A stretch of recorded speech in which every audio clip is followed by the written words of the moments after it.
Okay, first what we're gonna do is download the Stop Motion Studio app. You can get the free version or the paid version. For this video, we're just gonna use the free version. And while we wait for that to download, let's build a phone stand. Here's an example of a phone stand that I've used. It's really simple, but it still works really well. Here's a short tutorial on how to make a quick phone stand. First, put 2 tiles down just like this. Next, just put a few bricks that'll hold the phone. Great.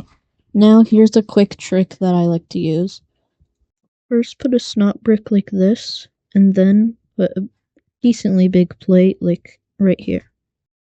Then I'll just put a few bricks that'll hold it a little better, just like this.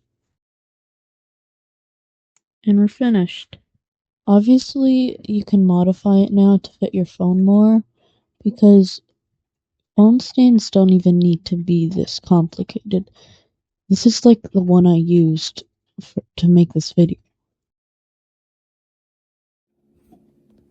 See how simple this is? You can build this like in 30 seconds. Now that we have a phone stand, we can start animating.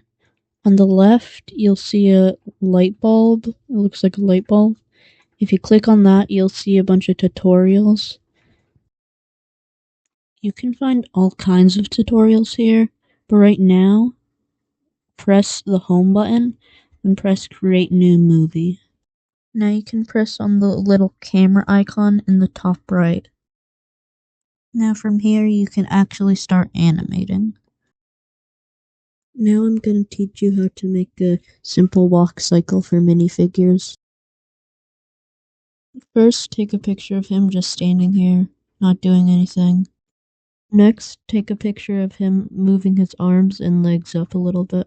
Then you need to balance his legs in between the 2 studs. It can be tricky, so it'll take a bit. Now he's moving his arms and legs down a little bit. Now he's back into the original standing position. Now you just do the exact same thing on the other arms and legs. And once you're finished with that, you'll have a really nice looking walking animation. And then you have to do this over and over until your minifigure gets to where he's supposed to be.